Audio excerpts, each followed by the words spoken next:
The colonization of Africa, opening calm, majestic tone. For thousands of years, Africa was more than a continent. It was a world of empires, kingdoms, and civilizations. The gold-laden cities of Mali and Songhai, the artistry of Benin's bronzes, the unshakable warriors of the Zulu, the ancient kingdom of Ethiopia, standing as one of the world's oldest nations. Trade routes crisscrossed deserts and coastlines. Markets rang with voices speaking hundreds of languages. Scholars in Timbuktu preserved wisdom in books while farmers worked fertile lands. Africa was not waiting to be discovered.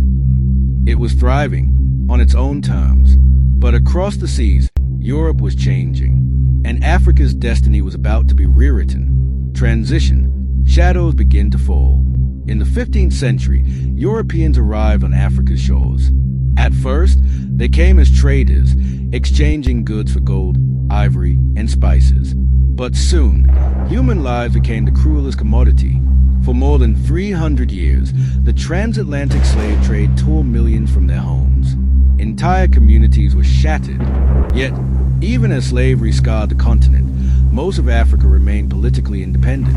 Europe had not yet conquered the heart of the land. That would change in the 19th century. Conflict, the push toward colonization. By the late 1800s, Europe stood in the grip of the Industrial Revolution. Factories roared, chimneys smoked, and machines demanded endless raw materials: cotton, rubber, copper, palm oil. Africa's soil was rich with these treasures. At the same time, European nations were competing fiercely for global power. Britain, France, Germany, Belgium, Portugal, Italy all hungered for land and prestige.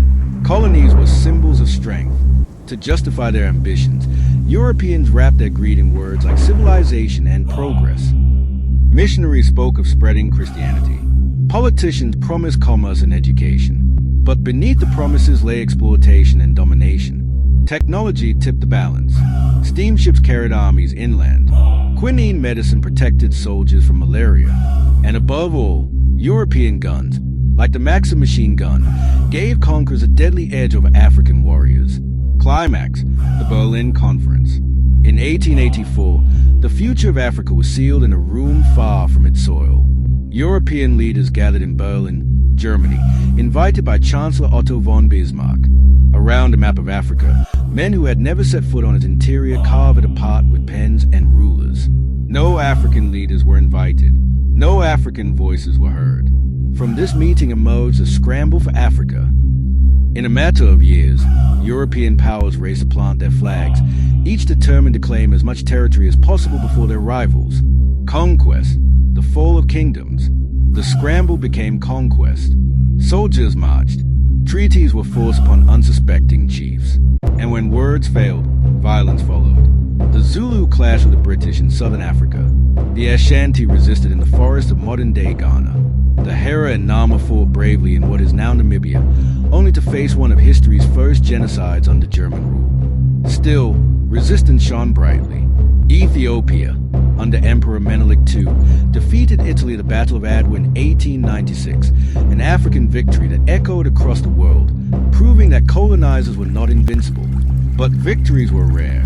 By 1914, almost the entire continent lay under European control. Only two nations remained free, Ethiopia and Liberia.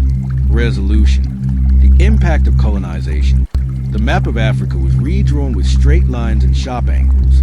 Ancient boundaries were ignored, ethnic groups split, rival communities forced together. These artificial borders would sow divisions that last even today. Africa's wealth flowed outward, its gold, rubber, diamonds, and oil fueling Europe's prosperity. Africans themselves were often forced into brutal labor, working plantations, railroads, and mines under harsh conditions. Cultures and identities were suppressed. Schools taught European languages, not local ones. Traditional religions were pushed aside by missionaries. Colonial rulers presented their way of life as superior, while devaluing Africa's own. Yet, beneath the weight of empire, the spirit of resistance endured. Songs, stories, and secret gatherings kept alive the dream of freedom. Closing, aftermath, and legacy. The colonization of Africa left scars that run deep, political, social, and cultural. It tore apart kingdoms, silenced voices, and drained wealth from the continent. But it also planted seeds of something greater. Seeds of resistance, of unity, of independence.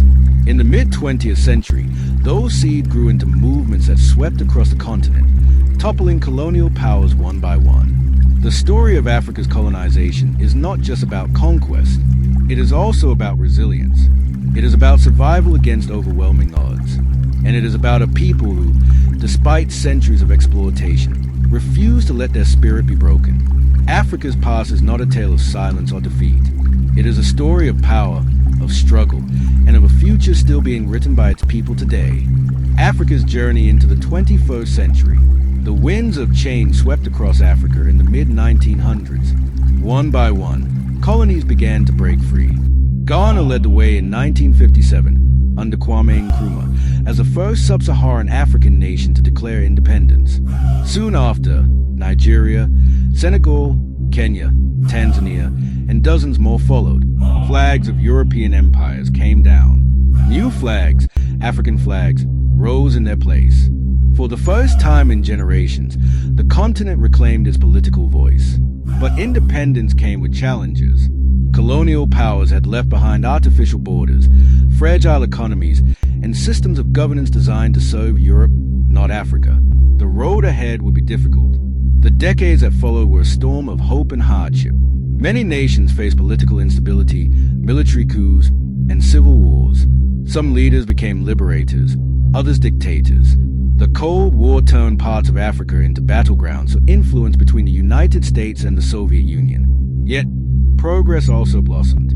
Pan-Africanism emerged, championing unity among African nations. The African Union, founded in 2002, built on this vision, seeking cooperation, peace, and development. The fight against apartheid in South Africa became a symbol of Africa's resilience.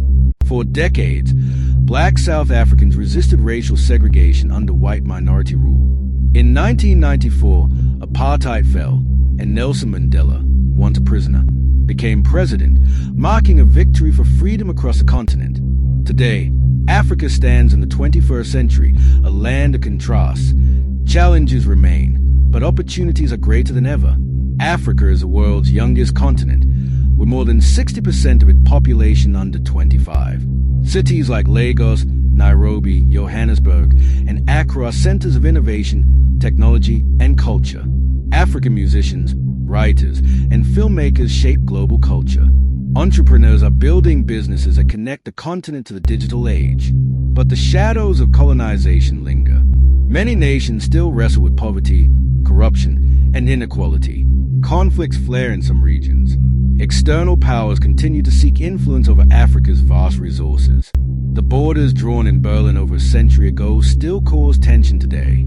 Yet the spirit of resilience endures. From the streets of Dakar to the markets of Addis Ababa, from the oil fields of Nigeria to the tech hubs of Kenya, Africans are writing a new chapter, one that blends tradition with modernity, memory with vision. The story of Africa is not one that begins with colonization, nor does it end with independence. It is a story that stretches back to ancient kingdoms and forward into a future of possibility. Colonization scarred Africa, but it did not define it. The continent's heart beats with resilience, creativity, and strength. The 21st century is not just Africa's struggle, it is Africa's opportunity. And the world is watching as a continent once divided rises to claim its place on the global stage. Africa's story continues, and its future is still being written.